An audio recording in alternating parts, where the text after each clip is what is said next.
Hi நண்பர்களே, எல்லாரும் எப்படி இருக்கீங்க? நல்லா இருக்கீங்களா?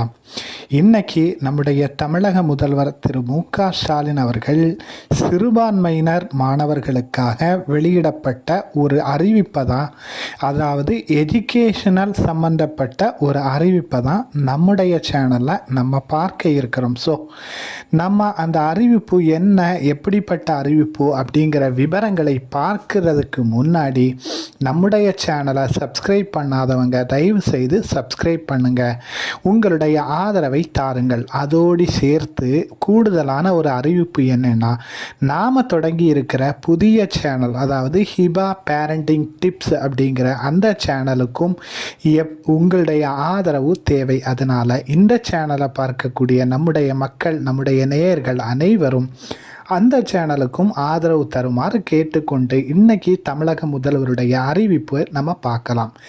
அதாவது தமிழகத்தில் சிறுபான்மையின மாணவர்களுக்காக வழங்கப்படும் கல்வி கடனை 5 லட்சமாக உயர்த்தி வழங்கப்படும் அப்படின்னு சொல்லிட்டு தமிழக முதல்வர் அறிவித்துள்ளார். இதுதான் சிறுபான்மையின மாணவர்களுக்கான ஒரு மகிழ்ச்சியான செய்தி.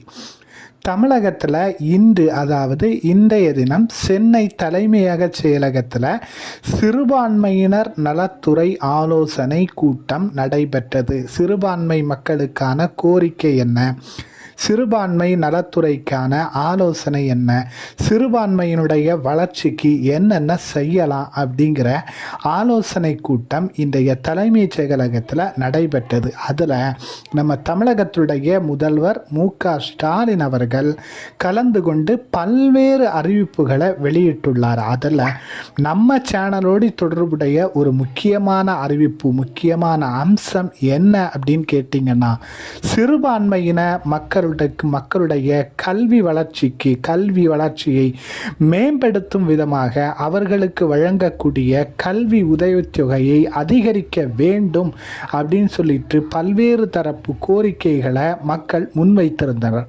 ஸோ இது பற்றி முதல்வருடைய கவனத்திற்கு கொண்டு சென்றதால் முதல்வர் அந்த கல்வி கடனை வங்கிகள் மூலம் சிறுபான்மையின மாணவர்களுக்கு பெறக்கூடிய அந்த கல்வி கடனை ரூபாய் 5 லட்சம் வரையில் அதிகரிக்கலாம் அப்படின்னு சொல்லிட்டு நம்ம முதல்வர் அறிவிப்பு வெளியிட்டுள்ளார். அதுபோன்று சிறுபான்மையின அந்த ஆசிரியர்கள், அதாவது சிறுபான்மையினர் நடத்தக்கூடிய கல்லூரிகளில் பணியாற்றக்கூடிய ஆசிரியர்களுக்கு அங்கீகாரம் வழங்கப்படும் அப்படின்னு சொல்லிட்டு அறிவிச்சிருக்காரு. அது போக இன்னொரு அறிவிப்பு என்னன்னா, சென்னை பல்கலைக்கழகத்தில் தொலைதூர அரபி பாடப்பிரிவு, சென்னை ஓப்பன் யூனிவர்சிட்டியில் சென்னை பல்கலைக்கழகத்தில் தொலைதூர அரபி பாடத்து பிரிவு கூடிய விரைவில் கொண்டு வரப்படும். அதற்காக நம்முடைய இந்த அரசு முயற்சி செய்யும் அப்படின்னு சொல்லிட்டு அறிவிச்சிருக்காரு. அது போக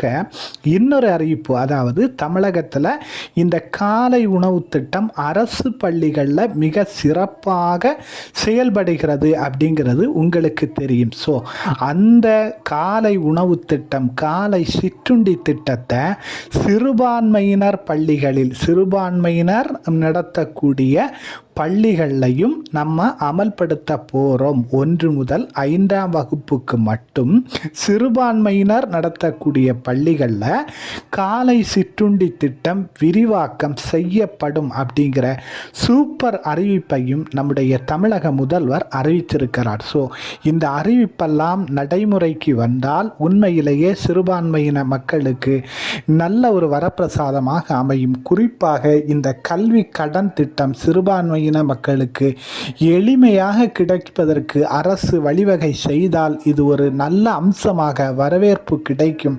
ஆதலால் இந்த சிறுபான்மையின மாணவர்களுக்கு அறிவிக்கப்பட்டுள்ள, சிறுபான்மையின மக்களுக்கு அறிவிக்கப்பட்டுள்ள இந்த உதவித்தொகையும் இந்த திட்டங்களையும், இந்த அரசுடைய அறிவிப்பையும் பற்றி நீங்கள் என்ன நினைக்கிறீங்க அப்படிங்கிறத நம்முடைய கமெண்ட் பாக்ஸில் கமெண்ட் பண்ணுங்கள். மறக்காமல் நம்முடைய புதிய சேனலை வழக்கம் போல இந்த நம்முடைய எஜுகேஷன் சேனலுக்கும் உங்களுடைய ஆதரவை தாருங்கள் அப்படின்னு கேட்டுக்கிட்டு மீண்டும் ஒரு செய்தியோடு மீண்டும் சந்திப்போம். பாய் பாய்.